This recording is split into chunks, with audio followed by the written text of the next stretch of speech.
system in a series of changes in relation to total health bills and direct benefit themselves.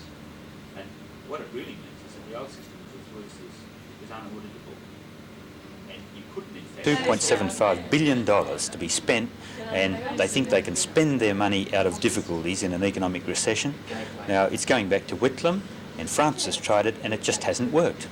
Well, what's wrong with it? Why can't it work in your view? It would release extraordinary pressures on wages, inflation, and you would then be relying on so-called consensus with the unions. And the last time Mr Hawke had a chance to do this in 1974, when he was president of the ALP and the unions, we had record strikes and we had record inflation, record wage increases. A large part of the Liberal campaigning so far has been to knock what Labor puts forward. We've heard very little, if any, of what the Liberals can do for us. We've had about 4 or 5 weeks of positive announcements by the Prime Minister about developmental projects that are being done. We had our budget in place last year, we have an industry policy that was announced, and we're having further developments next week. So we've got lots of positive stuff, but we have to point out why this Hawke thing won't work.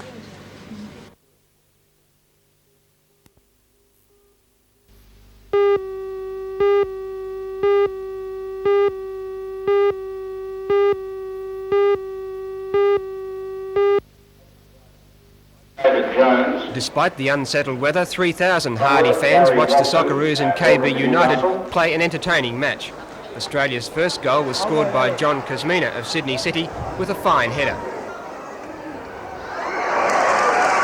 United, running against the wind, did well to keep the half-time score to 1-0 against them.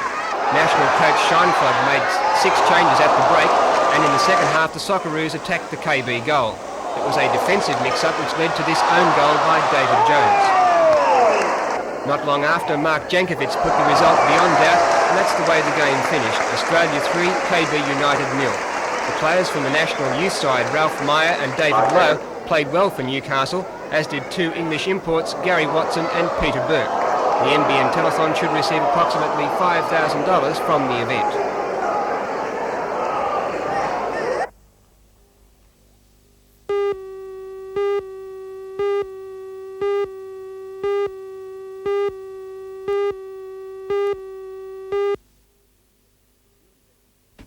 The fuel injection system is the latest developed by Bosch, and Ford Australia has become the first car company outside Europe to fit it to a production car.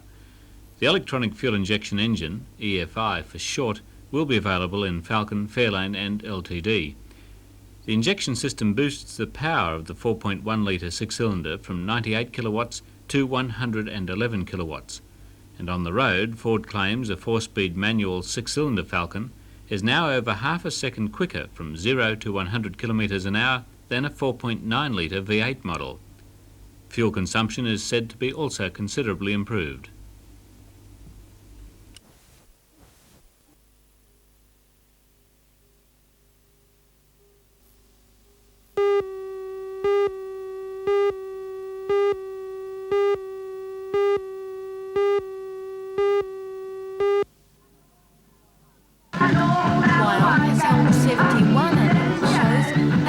From the local community has always been good. Normally the show attracts a crowd of about 5,000, but this year more than 6,000 people passed through the showground gates. Inside there was entertainment aplenty for everyone.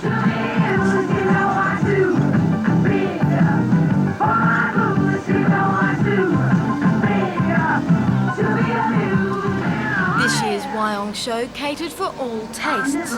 For adults, there was the chance to do some weekend shopping with a leisurely stroll around the numerous trade displays. The displays were put on by the Wyong Chamber of Commerce and Industry. This year is the first time the Chamber has taken part in the show, but organisers say its contribution will become a regular feature.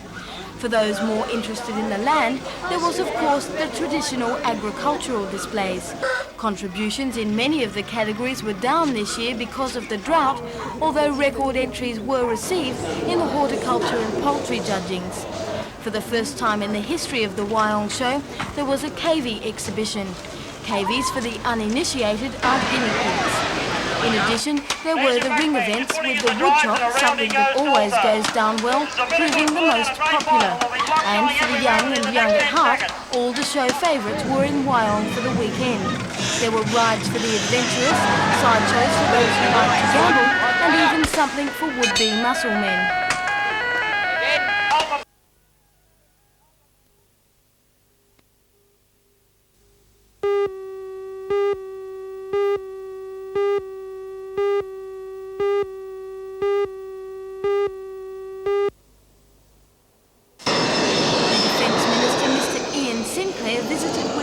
Last week to officially announce the government's plans to spend $100 million upgrading the RAAF base. The expansions are being carried out to accommodate the F-18 aircraft, which will start operating from Williamtown next year.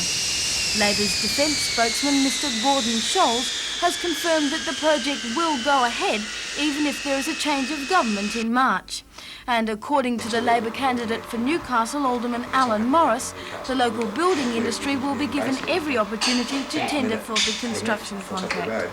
The concern we have isn't so much with that going ahead, it's what happens in the construction process.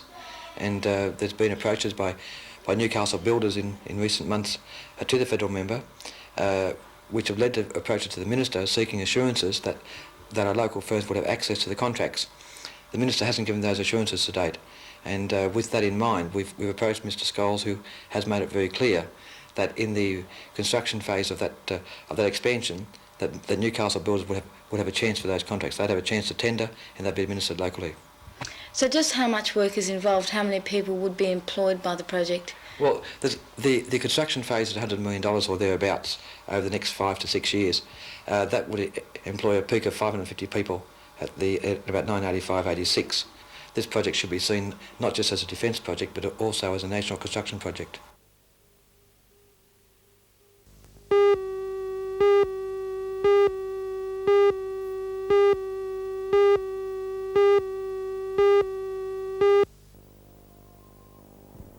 The Von Berto Galleries were set up in 1963 by Anne Von Berto and her husband Roger. The original galleries were on the opposite side of Lehman Street to the building we know today. Anne Von Berto bought the present gallery site in 1969 to prevent it being used for a tall block of units. She converted the site's 4 derelict terraces into a gallery now noted for its old world charm. And in the process, she managed to save many other parts of old Newcastle. Most of the materials used to reconstruct the terraces were rescued from demolition sites around the city. The roof trusses, for example, came from the now no longer Brown Street Congregational Church. To celebrate its 20th anniversary, the Von Berto Gallery currently has a special exhibition on show. The exhibition is special because it is made up of works by artists who, in their lifetimes, have had some connection with Newcastle. Works on show include this bronze piece by Paul Beadle, which is on loan to the gallery from a private collector. William Dobell is represented with this oil entitled Fish and Fisherman, and another work on loan is this one by John Passmore called Fishermen Around the Wharves, Newcastle. In all, 22 artists who were either born or who have worked or taught in and around Newcastle are represented in the exhibition.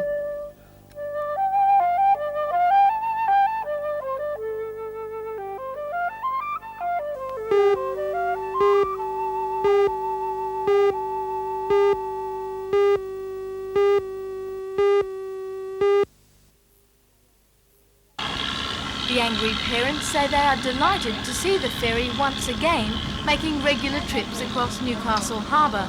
However, they also say that that particular form of transport is not convenient for all the Stockton and Fern Bay children that attend high schools in Newcastle. In fact, they claim that more than 200 of those children prefer to take the Fogs coach. Basically, what the residents are complaining about is the fact that they've had their freedom of choice taken away. They say that when the ferry was run by private enterprise, there was also room for a bus service, and they can't see why the situation should change now. Last night, the angry residents called a public meeting to protest over the government's withdrawal of its support for the bus service. The meeting was attended by about 80 people, among them the Regional Director of Education, Mr Alan Beard. We were not made to catch the ferry, we could catch the bus. Reasons for no longer subsidising the bus. Mr. Beard told the meeting that the Education Department can't condone the use of private service when there is public transport available.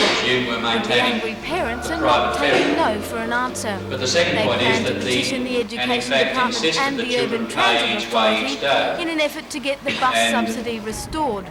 And in the meantime, Folks Travel has agreed to continue running the school bus free of charge. Last night's meeting was called by Mrs. Kay Harwood. Now, we're not knocking the ferry service at all. There are a lot of children that would like to go by ferry, and we don't want to knock that. That's their choice. But there are a lot of parents and children. I believe that it's just been said that the parents want this, and it's not. It's a lot of the children. They want to travel by bus. They like the convenience of being picked up on Stockton here, pretty well outside their door, and being set down outside the school.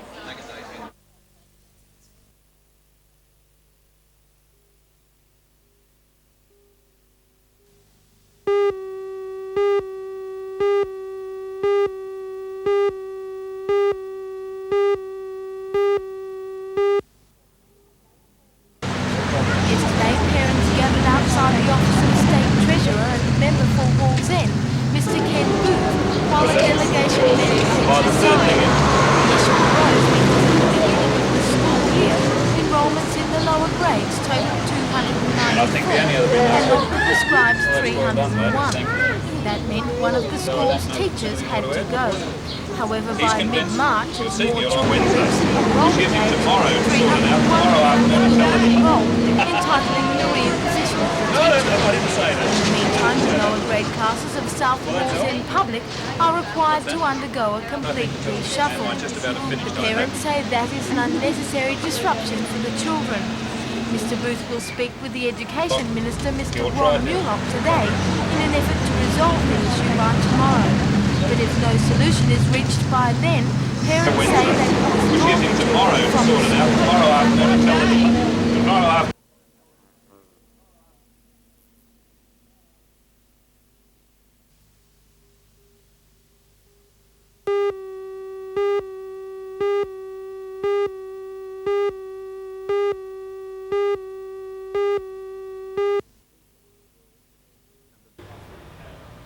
Number 3 shaft at Burwood was sunk in 1891, number 4 sometime shortly after.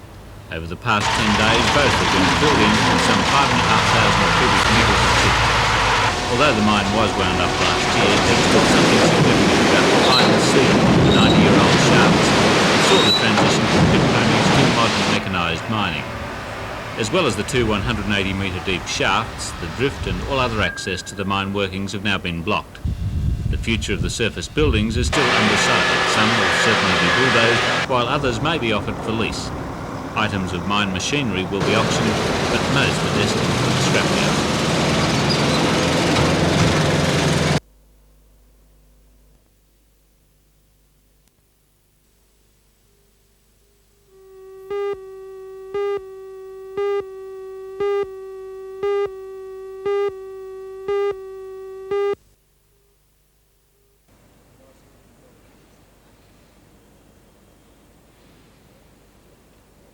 Tab footy, well, that's a disgrace in my opinion. You know, you're not only, it's not only legal to bet, it's encouraged. They encourage having promotions for you to have a punt on the game. Well, that's got to be a retrograde step. Surely we can, this game has got a little more going for it and use as a vehicle to lose on. Yeah. You're a very confident coach, I know that. 1983, is it harder for Parramatta to win than it was the last year? Well, we estimate that we'd have to be an 8-point better side any team we play from here on in. Can you do that? Well, I don't know. We're going to find that out. We're working at it, and I suppose we're going to be ready in a week's time.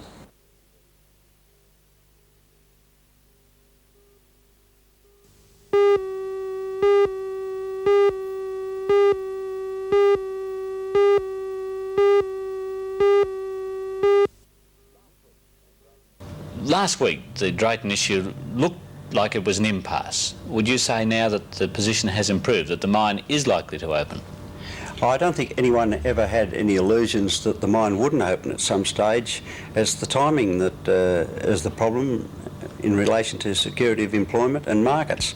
But certainly it did appear to be an impasse last week as to timing. That still hasn't been determined, but it'll be one of the many points that will be discussed with the company when we commence to meet them officially from next Tuesday. Do you believe you might be able to win from the company security of employment for other mine workers affected by Drayton? Oh yes, I think that's a distinct possibility. That would be the Drayton BBC complex taken as a whole. And what forms of security and what time is a matter that has to be discussed between the parties. You're still hopeful those meetings will produce a solution? Always hopeful.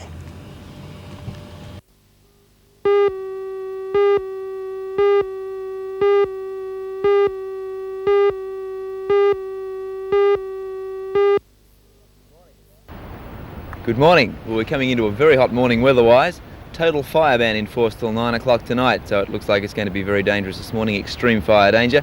As far as the beaches are concerned, I'm afraid the waves are tiny, like half a metre at the open beaches in town. The wind's blowing offshore from the northwest. It's reasonably strong, around 10 knots at the moment. Conditions smooth and glassy. The waves would be great if they were a little bit bigger, but they're not, so they're quite terrible. Nothing out there for the board riders, very, very lacklustre indeed. If you'd like to go for a swim, and there'll be a lot of people at the beach this morning, all of our city beaches are quite safe. The water's perfect, conditions are ideal for the swimmers, just no good for the board riders once again. We're getting used to this story, it just happens every day. Looking at the forecast, we have a total fire ban in force, of course, till 9 o'clock tonight. A strong wind warning is current for coastal waters south from Port Stephens. Dry, mainly sunny, with freshening north to northwesterly winds at 20 to 30 knots, that's 40 to 60 kilometres per hour, ahead of a cooler southwest to southerly change at 40 to 60 kilometres per hour, and that change expected around midday in Newcastle. Some dust is likely near the change, seas becoming moderate to rough on a low swell. Newcastle heading for a top of 36 degrees before that change. Up in the valley at Scone, a top of 40 degrees. Low tide this morning was at 636.6 of a metre. High tide will be at 12:45, just after midday, 1.5 metres. The following low tide, 11 minutes past 7 this evening at 0.4 of a metre. Well, that's our look at the surf and weather. That cyclone, that's tropical cyclone Eleanor, is weakening. It's travelling south, but they are expecting big swell and strong winds around the Brisbane district, and there is the possibility that that swell will reach us in minute form. We may have an increase in swell for the weekend, so that's something to look forward to.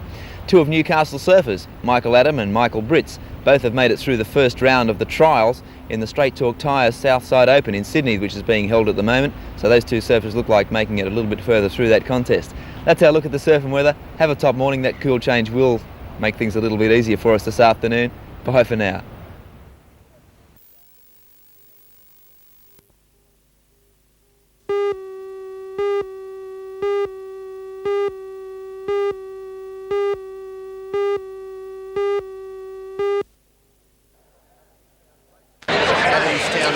Vice President Warren Cunningham put together the best array of sporting talent ever assembled in this state for last night's function. The guest speaker was ABC's Norman May, who entertained the 400-odd who attended with some inside stories about the personalities of them. Parramatta footballers engaged in Sunday's big game.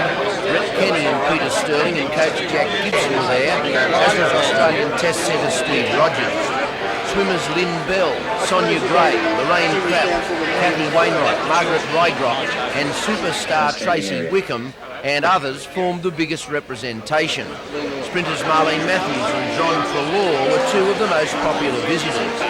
In all, 34 Olympic, Commonwealth, national and state champions were in attendance.